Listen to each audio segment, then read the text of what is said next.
Is this thing on? I have a confession to make. I have never played a FromSoftware game before.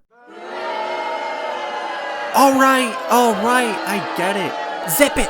They just never interested me when I was younger because why would I want to play a hard game? They're supposed to be fun, was what I thought. And while I'm still not interested in games like Dark Souls and especially Elden Ring because I found them fun to watch, so I know a lot about them, and that defeats like 80% of the reason to play Souls games, there is one project FromSoftware made that I don't know much about, and I'm sure I don't have to tell you what it is seeing as you're watching this. Bloodborne has always piqued my interest because of its Victorian Gothic setting, and the general consensus I heard online was that it's one of the easier FromSoft games and that it's one of the best games ever made, so that also made it more appealing to me. And I never bit the bullet until now, 10 years later, since when I first heard about the game I was scared of eldritch horror stuff, but now years later I think shit like this is cool. I actually did play Bloodborne a while ago for a video. It was gonna be like a supercut of my entire playthrough, however I sort of got bored writing that video and by proxy dropped the game. But I've been itching to go back because it was pretty fun and I wanted to play more, so I did just that. So, let's waste no more time and get wrist deep into Bloodborne. First things first, I nearly quit this game at the beginning. It was an annoying experience at first because I didn't like my weapon of choice against the cleric beast, but that was fine, I could deal with it. What I disliked more though was the boss arenas for both Gascoigne and cleric beast, the latter because it felt too linear for a big beast, and Gascoigne's arena has graves all over the place that are very easy to run into because you can't see much behind you, so I ended up getting stuck on them quite a bit. Furthermore, I was frustrated that I couldn't just run back and immediately do another attempt because unlike other FromSoft games where you get healing from resting, Bloodborne is evil and makes it so you have to grind for blood vials, so I would have to spend some time doing that before I could give the bosses another ass whooping. It would have been nice to maybe get like 5 of each if you die with none, just to make it a little less time consuming. Although there was a shed of light in the struggle against cleric beast because I ended up exploring and found new stuff that I didn't in my first playthrough, like I had no clue you could summon Gascoigne to help you fight said beast. Unfortunately, I still let my stubbornness get the best of me until about partway through the game and realized I was developing a one-sided love-hate relationship with Bloodborne, since sometimes I would get tunnel visioned on beating a boss to progress and just wouldn't explore any more of that area until it's dead. And it was especially bad in the jail area because I was convinced I couldn't go to the hunter's dream until I killed the boss. Anyone who's played the game knows that's not the case and I sound really stupid. But after that little mishap, I spent a bit more time exploring and wow, the level design is phenomenal to the surprise of nobody but me at this point. Everything connects together in a satisfying way and the shortcuts are usually pretty well placed, so runbacks to bosses are relatively short. There's also lots of branching paths, but the game hardly ever tells you even a general direction to go, which I'm personally not a fan of. I'm not asking to have my hand held, but at the very least an NPC that tells you like, oh, have you went to this place past this part would have been nice because of how easy it is to get lost and explore a completely optional part of the game. Granted, I wasn't that upset by it because the art direction does so much for this game. Every environment looked great and were a bit distinct from one another. The Forbidden Woods was definitely a standout to me because of how trolly it is, which I found to be more funny than frustrating. Like, how could you get mad at that? Going off the beaten path usually rewards you handsomely. Also, you'll occasionally run into NPCs who typically have side quests, or at least most I ran into did, like Eileen, who's badass, or having to choose to send people to the clinic or this raisin, of which I chose the former because the raisin giggled too much for my liking. Little did I know, that's just a thing everybody does.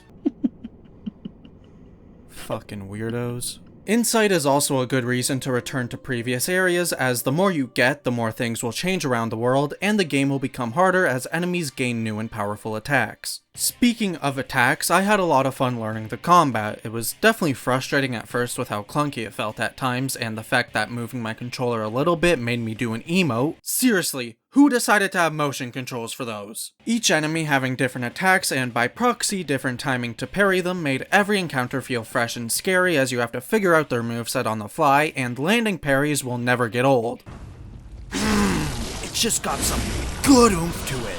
I'm 90% sure the only reason they made the animation the way it is so you can shove your hand up the pig's bunghole. I wish I found more weapons to mess around with, but I only ended up like finding 3 in my playthrough, which were pretty basic, but I know from watching other videos how fucking cool some of the weapons are. Granted, I could have bought some, however I was already committed to the saw spear, so I just didn't see a reason to go through the pain of getting anything else all upgraded. I do love the feel of progression in Bloodborne. I never felt much stronger when leveling up because the enemies get stronger as you go further, but at the beginning there was definitely a bit of anxiety going through my veins as I explored each area trying to get the next checkpoint or shortcut without dying, while also trying to get used to the controls. There was also a fear of the unknown on top of that, where I was afraid of going to new areas because I'd have to learn how to fight new enemies and then risk losing all of my echoes. However, as I progressed, that anxiety went away since I needed more echoes for each level, so I cared way less about that and I sprinted through late game areas with confidence, which felt impossible at the beginning.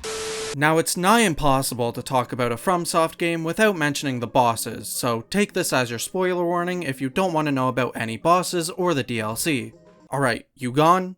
Good. The bosses are all memorable for the most part, and I loved all their designs, each one being very unique from one another, and all looked dope as hell. Only one slight problem. After I got used to the controls and got out of the early game, I stopped struggling against the bosses. I guess I'm just a bit of a gamer. But even as satisfying as it was to beat bosses on my first or second attempt, a part of me was also underwhelmed that A, I was expecting more of a challenge from late game bosses and didn't get one, and B, I wanted to see more of their movesets because they look so damn cool. Lady Maria in the DLC was actually what made me feel that way the most because look at this shit! But I beat her on my first try, so I don't know what other cool stuff she has. I also had no reason to try and find neat ways to deal with bosses, for instance throwing cocktails for blood-starved beasts to get distracted. Maybe I could use those on other bosses, but I never had to try. Perhaps a lot of my disappointment comes from being overhyped as well. Even though I heard that this was one of the easiest FromSoft games, I still expected a challenge all the way through because the way people talk about these games online makes them sound very hard. And while I don't doubt that's true for the other Souls games, I guess I just expected more of that challenge to bleed into Bloodborne as well.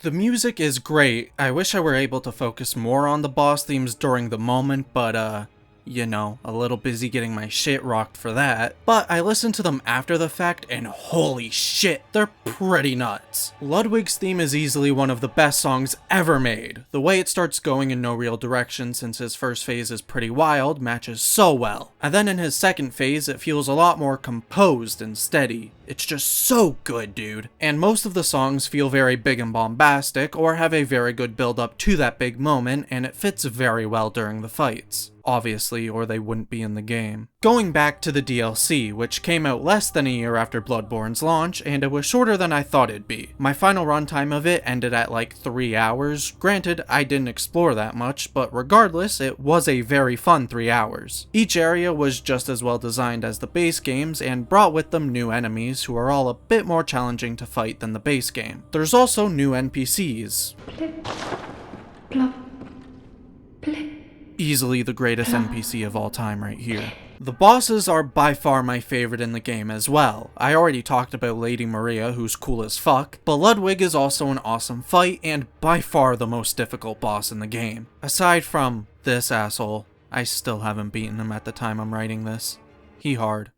All in all, my consensus on Bloodborne is that I'm sure I'd love the game even more if I got to take my time with it, but because I got caught up working on another project, and thus didn't have any backup video, so I was pretty stressed to finish this game in a timely manner and sort of rushed through it so I wouldn't disappear for a while without any videos. But I absolutely will replay Bloodborne on my own time and try to learn more about the lore and stuff because it seems interesting, and maybe I'll do like a lore video on Bloodborne if enough people are interested. I've never done anything like that, but I'm not opposed to the idea, so let me know if you want to see that. Also, Sony, remaster the game or even just patch it to play at 60 FPS, you dorks. I mean, pretty please? Anyway, that does it for this video. Bye bye!